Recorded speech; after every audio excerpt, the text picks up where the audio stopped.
Students, in the previous video lecture, we have learned how to calculate motional EMF due to moving objects, and we have derived even equation for motional EMF is equal to BLV, where V is velocity of the object, L is length of the conductor, and B is magnetic field. And this can be even written as it is magnitude. You can write it even in vector form as L into V bar cross B bar, or you can write it as V into L bar cross B bar. This is the way you can calculate EMF due to moving objects if it is moving with velocity V. Likewise, when we are as we know, for any motional EMF, if there is change brought in area of cross section or magnetic field or angle, then only EMF will be induced in the coil. If not, EMF will not be induced in the coil, because EMF induced will be equal to minus of d pi divided by dt, which is equal to minus of d by dt of B dot A, or you can even write minus d by dt of B A into cos theta. This is how you will be calculating EMF produced over. Now, same way, there is a rotating bar, and this rotating bar is rotating in external magnetic field of magnitude B. I want to now calculate magnitude of EMF produced due to this rotating bar. Now you can see the animation. You can see in the animation that a rod of length L is rotating in external magnetic field. The external magnetic field is into the screen External magnetic field is into the screen of the computer, and there is a coil which is rotated in external magnetic field, and the length of coil is L. I want to now calculate magnetic field produced due to this coil. Okay. So when I want to calculate magnetic field produced due to this rotating coil, as we know, this is center. This is center of the coil, and from the center, if you are moving away, R, that is radius of the rotating bar, will undergo changed. Say for example, if you are considering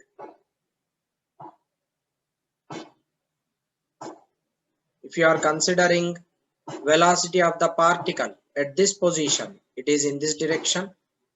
Velocity of the particle at this point, it is like this. Velocity of the particle at this position, it is like this. This is R1, this is R2, this is R3. So as clearly you can understand that V is equal to R omega. Here V is translational velocity of the particle, R is radius of the particle, and omega is angular velocity of the rotating bar. As V is continuously variable with respect to, V is, as R is different, V is different. As R is different, V is different. Therefore, at different positions, V value will undergo change. At different V values, you will get different EMF. That is the reason why, if you are calculating EMF at this position, if you calculate EMF at this position, you will get some value, say it as E1, and here you will get E2, Here you will get E3. Like this, the value of E1, E2, E3 are quite different because R is radius, which is different. It is changing with respect to the position of the particle. So therefore, what we will do, instead of taking the whole rod as one single object, we will take one small element within this ring, within this rod.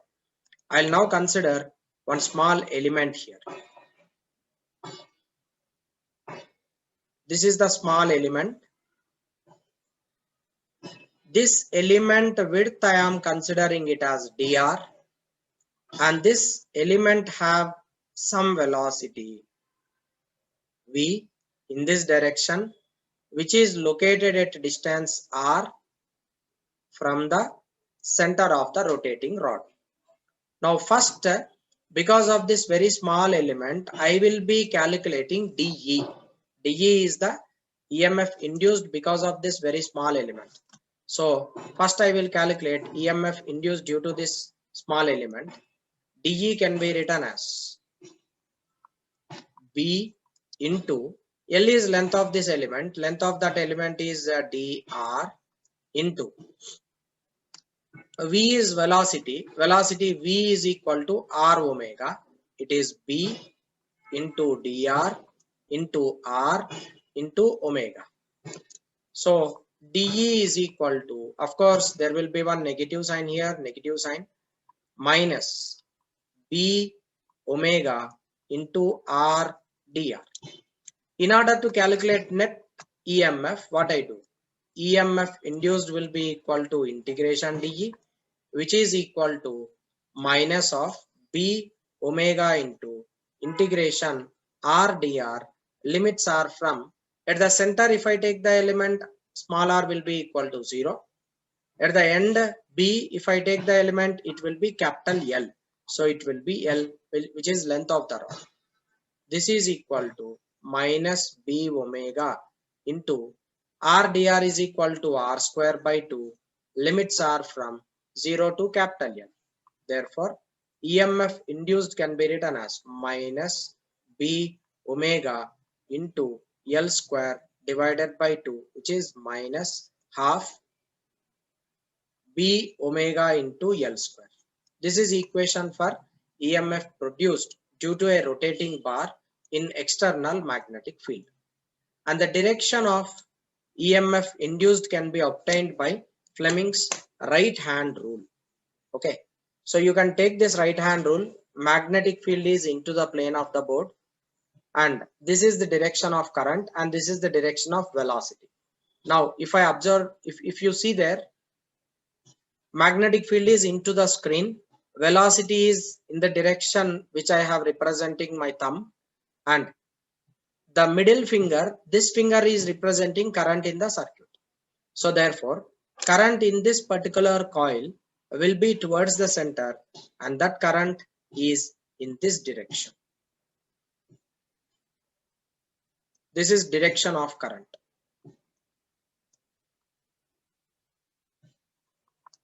That is the direction of current. So you can replace this with a battery, and that battery will be in such a way, current is directed always towards the center. So whenever a coil is being rotated in external magnetic field, you should remember that current will be always directed towards the center of that particular rotating rod. Now let us take one note here. The note is, you have one end here and this is the other end. A rod is rotated, rod is being rotated within this external magnetic field.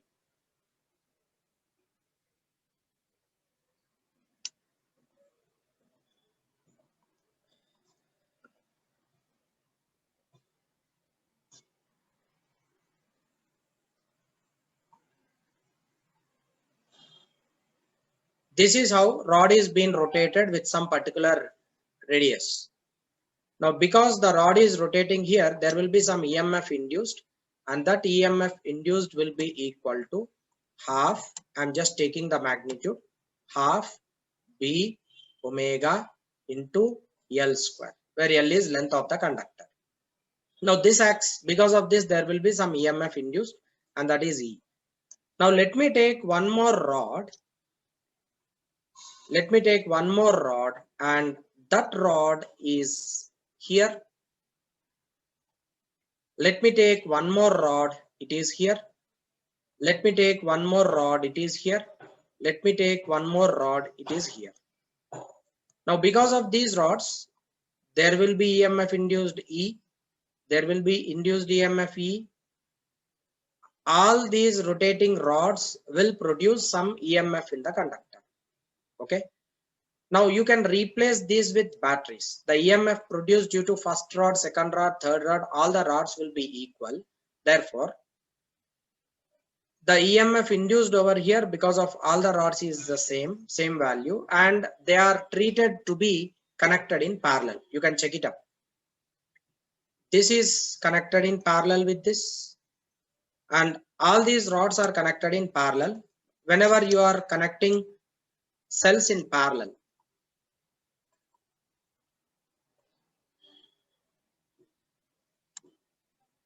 net EMF is equal to EMF of greatest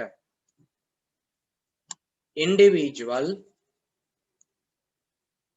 EMF of the cell. Greatest individual EMF of the cell. So here all the rods are making, all the rods are producing same EMF.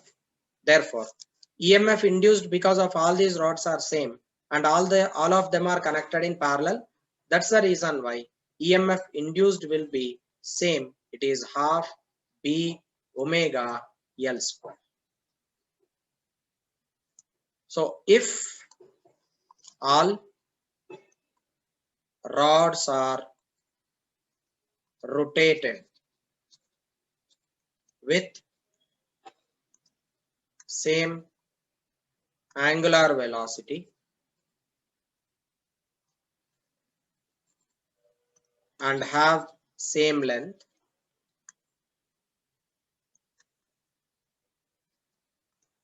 EMF is independent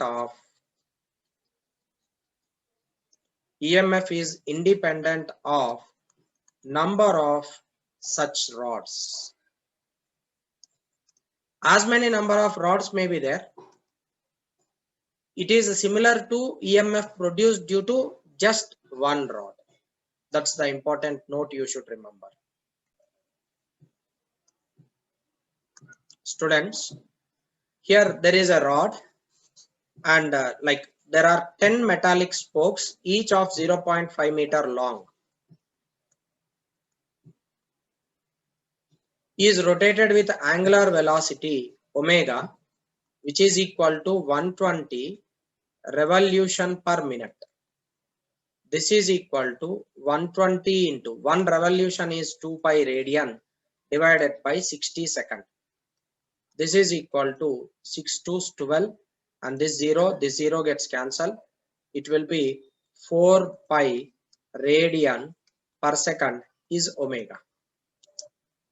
And it is in the plane normal to the Earth's magnetic field at a place.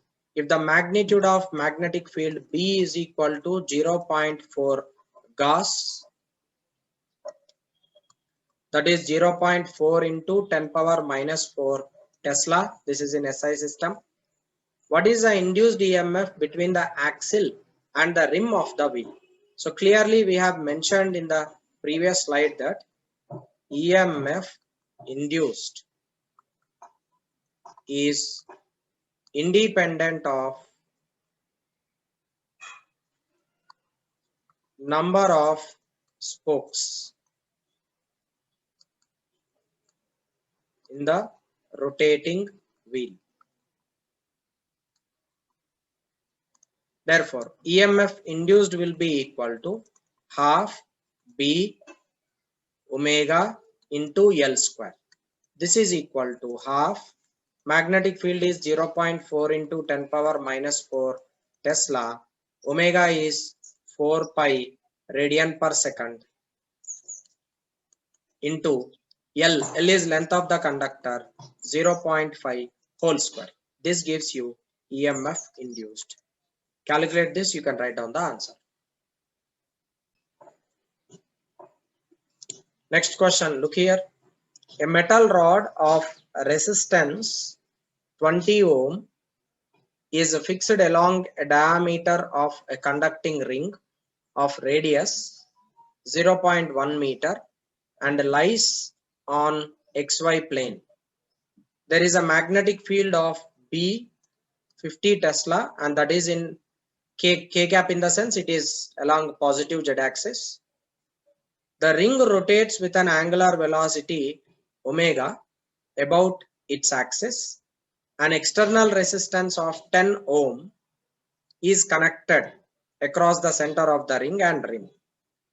The current through external resistance is dash. You are now supposed to calculate current through this external resistor. As I already told you, when we are dealing with these rods, the rods which are present over here, EMF developed is independent of the rods. There is no dependency of EMF. But here, if you observe this circuit carefully, this is a rotating object and here is rotating rod, and this rotating rod has 10 ohm resistance. This will produce some EMF. Okay, now there is another rod here. That rod is also present in between two ends of this ring. It is also having resistance 10 ohm. This too will produce same EMF. How are these two rods connected now? These two rods are connected in parallel. So when the rods are connected in parallel, EMF developed here will be EMF which is equal to EMF of individual cell. So EMF induced will be equal to half into B omega into L square. That's equation number 1. Now these two rods have resistance 10 ohm and 10 ohm. Those two are connected in parallel. So 10 ohm resistance, 10 ohm resistors are connected in parallel, and along with that 10 ohm resistance, there is another resistance of 10 ohm which is connected in between these two ends. In between these two ends, there is another 10 ohm externally connected over here. I want to now calculate current within this I. So in order to calculate current in this, what I do, I'll just find out first EMF. EMF developed will be equal to half into B, magnetic field is 50 Tesla, and this is along positive Z axis. However, theta will be 90, so it is 50 into omega. Omega is 20 radian per second into length of the conductor 0.1 meter, 0.1 into 0.1. This is equal to 5 to 10, 0, 0 into 1 into 10 power minus 2 divided by 2. This two zeros gets cancelled. It is 5 volt. So after calculating EMF we have got it as 5 volt. Now I'll just redraw this circuit in this way. So you can just redraw the circuit like this, because here there are two batteries. This is one battery and this is one battery. The two batteries I have connected here. Its resistance is 10 ohm. Its resistance is 10 ohm. Two batteries, as they are connected in parallel, effective voltage is 5 volt, but effective resistance will become R dash, which is 10 into 10 divided by 20, because these two are connected in parallel, it will become 5 ohm. This 5 ohm is connected in series with this 10 ohm resistor. This is the circuit diagram.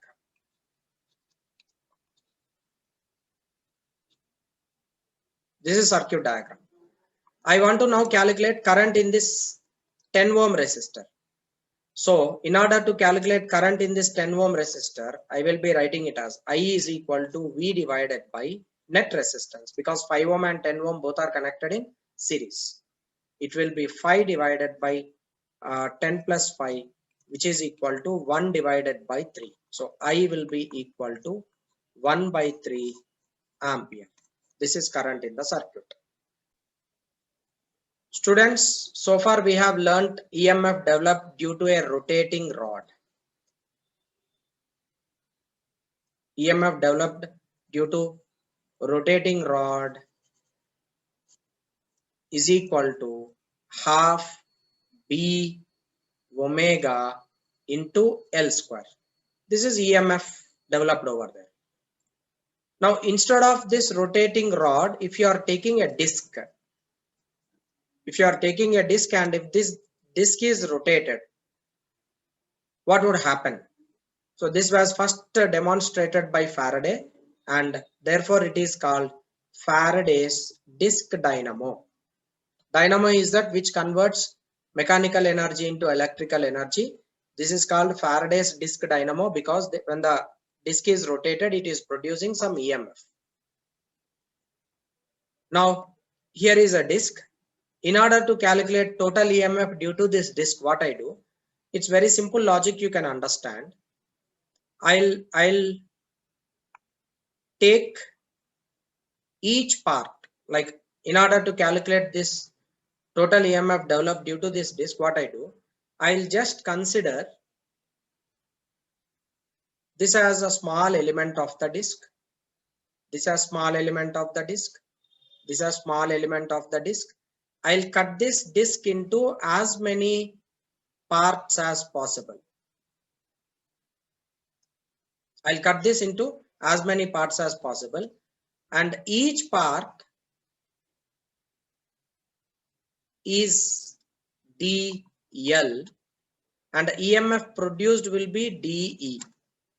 This will produce EMF dE, this will produce EMF dE, this will produce EMF dE, this also will produce EMF dE. Okay, now all these EMF, it is connected, all these infinitely cut elements are connected in parallel, is it not? So disc is cut into small elements. All these elements are connected in parallel.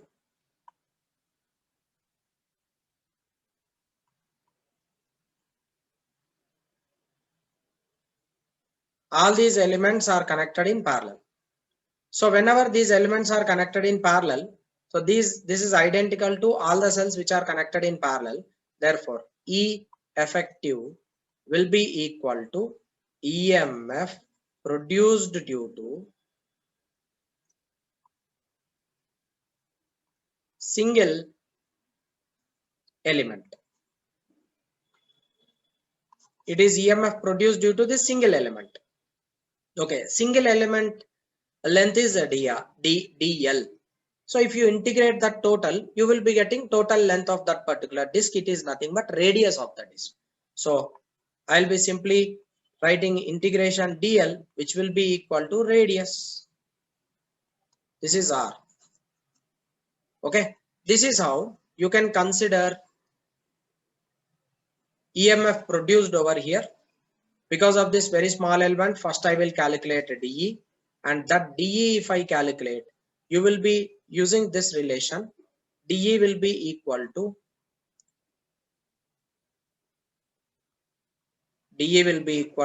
half B omega square into dl. This is EMF produced due to this small element dl. Integrating that, you will be getting it as half B omega square into r. Therefore, whenever a rod is being, like a disc is being rotated, due to that rotating disc, you can, due to rotating disc, EMF produced is equal to half into B into omega into capital R whole square, where capital R is equal to radius of the disc. This is how rotating a disc will produce same EMF, which is equal to rotating a rod of length R. Same EMF is produced in both the cases. So instead of disc, you can take a rod like this. You can simply take a rod. This rod has capital R. Whatever EMF is produced due to this rod, same EMF will be produced due to this disc. Okay. Only the thing is, resistance of this rod and resistance of this disc, they are different. They are not same, but EMF produced will be same.